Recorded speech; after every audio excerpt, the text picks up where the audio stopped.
r/AskReddit. What are some biological life hacks that actually work? Rolling around and stretching on the floor for 5-10 minutes helps to relieve a huge amount of body aches/soreness for me. It's something I'm doing fairly regularly now because it works miracles when I'm physically spent at the end of a long day. Highly recommended. Do you follow guided routines, or should I just channel my inner spaz? Have you seen a fish out of water? If someone else has hiccups, ask them when the last time they saw a white horse was. They'll think about it for a split second, then give you some sort of answer. Then their hiccups are gone. Sometimes I do this to random people and not even tell them why I asked. They usually walk away thinking I'm some sort of weirdo. But hey, their hiccups are gone. Doesn't work if they are currently looking at a white horse. The hell is wrong with you? There's one hic. There's one right there. Every time I pee I scratch this one spot on my back. Now when it is important that I pee before a long car ride or know I'm going to a place without a restroom, I go to the bathroom and scratch that spot on my back and I start to pee whether or not I had to. Nice, you've trained yourself. Go Pavlov. That name rings a bell. If you get a lot of mild headaches that feel like they might be caffeine headaches, or maybe tension headaches, try drinking more water. They could be caused by dehydration. Also, if you're tired or stressed, walking each day for a certain amount of time increases your mental capacities. I'm a postman. I walk 8-9 miles a day 6 days a week. Why am I not a genius yet? Well, at least it seems like you don't have dementia. If you get up to go to the toilet at night, close one eye and keep it closed while the lights are on. When you turn the light back off, the closed eye will still be adjusted to the dark. I just wear an eye patch to bed and switch it around after I've swabbed the poop deck. TTH.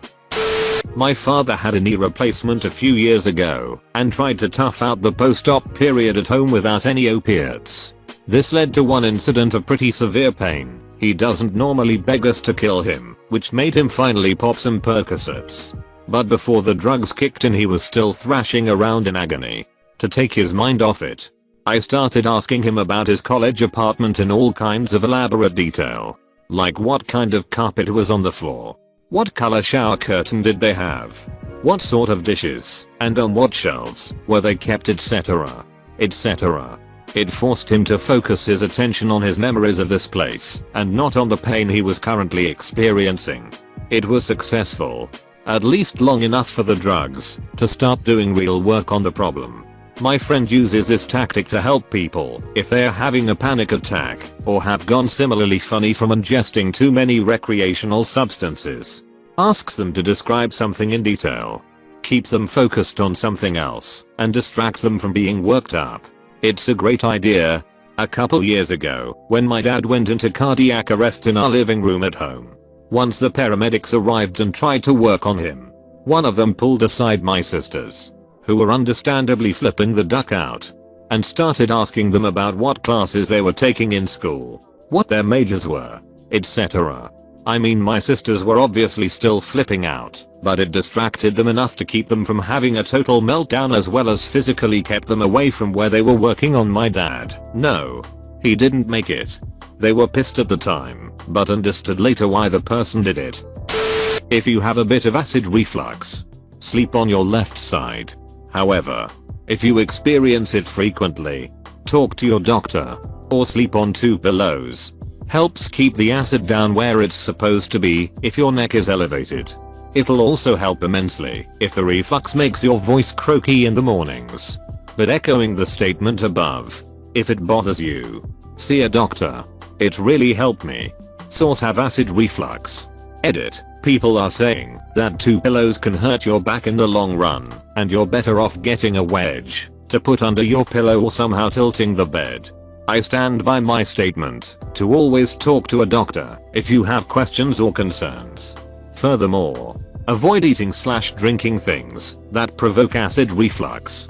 Caffeine, smoking and alcohol are supposedly the worst. Sad face, but I find garlic, onion and anything spicy really causes a lot of pain. Basically anything that gives taste to food. Another sad face. If you want to make yourself sneeze, try staying in a dark place for a while and then going out into the sun. For 18 to 35% of people, that'll induce a sneeze due the fartic sneeze effect, or autosomal dominant compelling helio-ophthalmic outburst syndrome, ACHOO. Because scientists especially love a good acronym. Thank you. I'm one of the 35%, but nobody else at work is apparently because everyone acted like I was insane when I told them to look at the sun if they need to sneeze. Glad to hear this is a real thing. Fun story time. I was recovering from having septoplasty done and was driving into the DR's office to get things checked out. Due to the surgery, I couldn't wear sunglasses and the bright sunlight made me sneeze. Blood everywhere. The inside of my truck looked like that scene from Pulp Fiction, where they shoot Marvin in the car.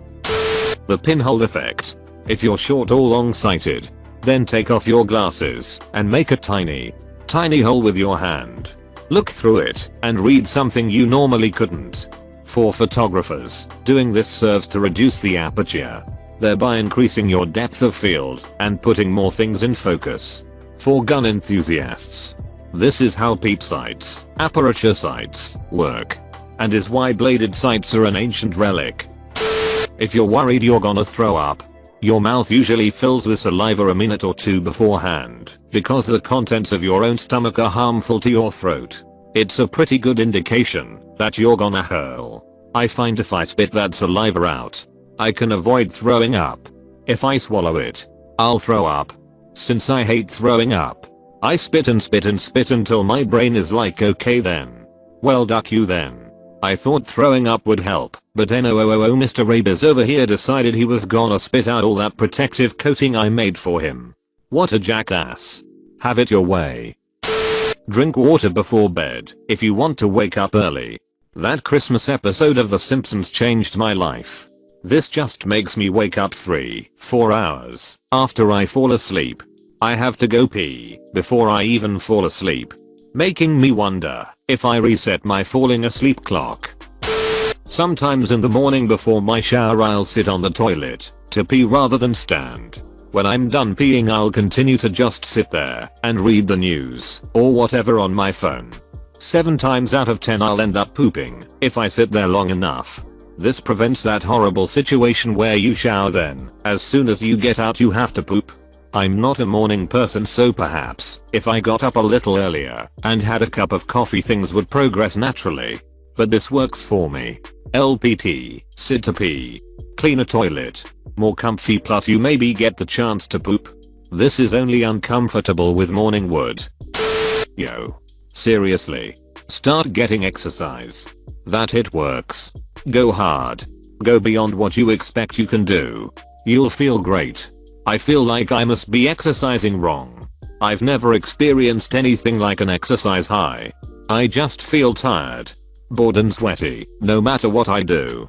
I keep doing it because I know it's healthy, but it never stops feeling like an unpleasant chore. Meanwhile my coworkers talk about running like it's cocaine and I don't understand at all. I understand you. Everybody seems to love it, but for me exercise sucks. Where's the fun of getting tired running around or lifting heavy things when I could be doing something really fun? Get adequate sleep. Do you have any life hacks on how to do that if you're a chronic insomniac? My friend used to be a semi-insomniac, never properly diagnosed, but often had completely sleepless nights, and after developing a proper workout routine it helped immensely. Working out for 20 over 30 minutes each day will help you. But even if it doesn't cure your insomnia it has immense benefits in other areas.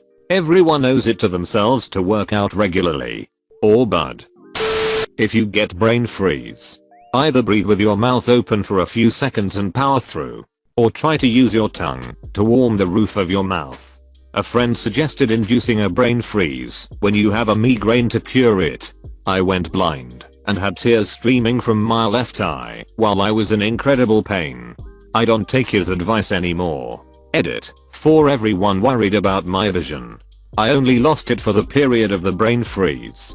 Kinda like a mega aura, just blacked out what I could see. Or I might have just been in so much pain I couldn't look around much anyway. Probably the same type of friend who would tell you that lemon juice helps cauterize cuts. You can do those spot the differences pictures instantly with a little practice. It's the same technique you use for free viewing stereo photo pairs. Cross your eyes until the two pictures merge. And then, this is the hard part, and it takes some practice, bring the merged image into focus. The differences between the two will stand out as depth anomalies in an otherwise flat image. This works because your brain is set up to compare the images from each eye to determine the depth of every point based on the parallax shift. The parts of the two flat images will still be a flat image at a different depth when you cross your eyes. But your brain doesn't know what to do with the parts that don't match up, and they look weird in a way that's hard to describe. I've compared whole documents a page at a time this way. You can spot a single letter difference in a whole page in a language you don't even read. Damn it. You gave away my secret.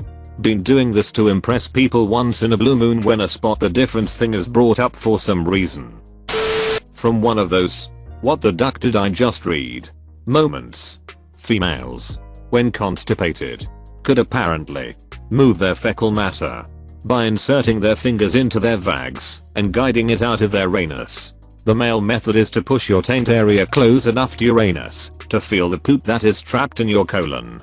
By bearing down gently and pushing gently on the poop you feel through your perineal area, you can also guide it out. Before I learned the vag trick, I was doing the male version. The male version is actually my constipation go-to, but if that won't work, it's time to take it further. How often are you constipated? For those times when you need to get rid of your pesky gag reflex, take your left thumb, fold it into your palm, and hold it firmly in your left fist. Continue to hold it as you take your right index finger and press it on the middle of your throat. Continue to hold your left thumb in your left fist until the job's done. Voila. You're freed from the limitations of your throat. At least for a little while. Semicolon close bracket. Edit. If you're left-handed, /u/entertainment plus suggests reversing this and doing it with your right hand instead. Edit. /u/akpak suggests pointing your toes. As in, flexing your feet until your toes are in line with your leg, rather than perpendicular to it. They say it's because it causes your stomach muscles to flex a bit. Seems to work for me. I'm no butcher, but I think this works due to you concentrating on something other than whatever it is you are trying to deep throat. Whatever it is, lol. Hate running? Try changing your stride to lots of smaller, shorter steps. Went from 3 miles being a monumental hurdle to twice a week 8-mile runs feeling great. It's a lot easier on your knees and feet too. Also, audiobooks help with the boredom. Run outside. Not on a treadmill. Edit. I hate to use the phrase, but it was a game changer for me. Also, I learned to try slowing down. Get my technique right and repeatable. Then after I was able to gain mileage, I was able to make my per mile time faster. Edit 2. Another surprising thing. Getting the right shoes and proper fitting running gear where I feel like I look good makes me feel good. I don't know. Sounds shallow, but now I look forward to my runs and I can say this is a part of the ritual. Also, to me, treadmills, running outside, masturbation, relax. To add to this, if you hate running/cardio because it makes you feel like you can't breathe, you might have asthma. I learned just recently that I had an activity-induced form of asthma, and that most people don't feel pain in their lungs when they run. Wait, what? Chest pain when running isn't normal? Conserve ammo by shooting enemies in the head. Switching to your sidearm is faster than reloading. I just throw my empty guns on the ground and pull out 2 other guns. Works so much faster than reloading. Ducking. Like and subscribe.